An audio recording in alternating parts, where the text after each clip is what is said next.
যে সমস্ত দেশ এই উত্তর বিপ্লব উত্তর মাস আপরাইজিং উত্তর দেশ যত তাড়াতাড়ি ইলেকট্রাল প্রসেসের মাধ্যমে গণতান্ত্রিক প্রক্রিয়ায় যেতে পেরেছে ওই দেশগুলো বেঁচে গেছে এবং ওই দেশগুলো ভালো করছে।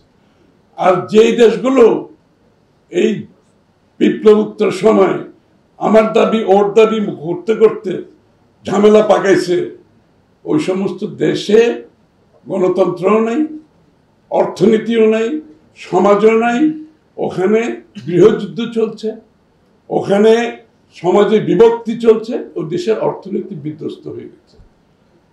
এই জন্য যত তাড়াতাড়ি সম্ভব, 1 বছর অ্যাকচুয়ালি বেশি সময় হয়ে গেছে, আমাদের অনেক আগে নির্বাচন প্রক্রিয়ার মাধ্যমে দেশটাকে একটা ডেমোক্রেটিক অর্ডারে চলে যাওয়ার কথা ছিল।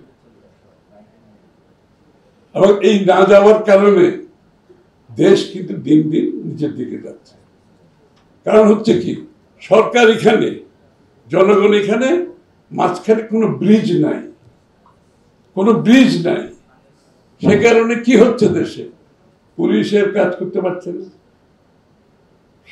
সরকারি কর্মকর্তারা কাজ করতে পারতেছে না, আইন শৃঙ্খলা নাই, ব্যবসা বাণিজ্য নাই, যে ব্যবসার কথা বলে গেলেন উনি, দেশে কোনো ব্যবসা বাণিজ্য নাই, মিল ফ্যাক্টরি নতুন বিনিয়োগ হচ্ছে না।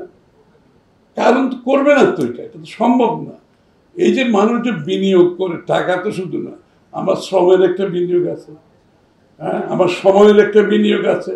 তো সে যে সে কাজটা করবে, করার জন্য তার তো short term, mid term, long term একটা প্রজেকশন আছে। এখন তো সেটা নাই। ইন্টেরিয়াম মানে তো ইন্টেরিয়াম ভাই, তো বুঝতে হবে তো, ইন্টেরিয়াম মানে ইন্টেরিয়াম। এই অবস্থায় কেউ এখানে সিদ্ধান্ত কেন নেবে? এই যে একটা সামিট হলো ওই দিন, আমি উপস্থিত সামিটে, এবং ওই সামিটে একটা বিনিয়োগ আসেনি, আসবে না তো। অনেকে যারা উপস্থিত হয়েছে বেশিরভাগ বর্তমান যারা বিনিয়োগকারী তারাই গেছে ওখানে, আমি তো সবাই দিচ্ছি, তারাই গেছে, নতুন কোনো বিনিয়োগ হয়। কিন্তু যেই মুহূর্তে নির্বাচনের ঘোষণা এসছে, এখন কিন্তু নড়াচড়া আরম্ভ হয়েছে। ওই যে একদিন 107 জন জাপানিজ একটা ডেলিগেশন, ওটা নির্বাচন ঘোষণা দেওয়ার পরে তারা কিন্তু এখন আস্তে আস্তে আরম্ভ করছে।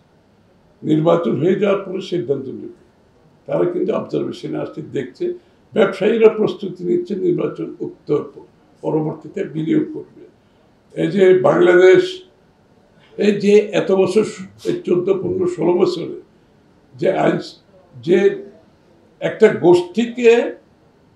গোষ্ঠীভিত্তিক একটা অর্থনীতি গড়ে উঠেছে, যে পৃষ্ঠপোষকতার যে শুধুমাত্র রাজনীতিতে হয়েছে তা না, অর্থনীতিতে যে পৃষ্ঠপোষকতা হয়েছে, যার কারণে মার্কেট ভেঙে গেছে, মুক্তবাজার অর্থনীতির কনসেপ্ট ধ্বংস হয়ে গেছে। এই জন্য বিএনপির একটা বড় স্লোগান কি জানেন? Democratisation of economy. আপনি খালি রাজনীতিতে ডেমোক্রেটাইজেশন করবেন আর অর্থনীতি আপনার পকেটে থাকবে, আপনার লোকের পকেটে থাকবে, democracy will not work. Democracy তখনই কাজ করবে আপনার রাজনীতি গণতন্ত্রায়ন হবে, অর্থনীতি গণতন্ত্রায়ন হবে, সমাজতন্ত্র গণতন্ত্রায়ন হবে, আপনার পরিবারও গণতন্ত্রায়ন হতে হবে। তখনই বাংলাদেশে আপনি গণতন্ত্র কাজ করবেন। এই গণতন্ত্রের অর্থ হলো সকলের জন্য সমান অধিকার।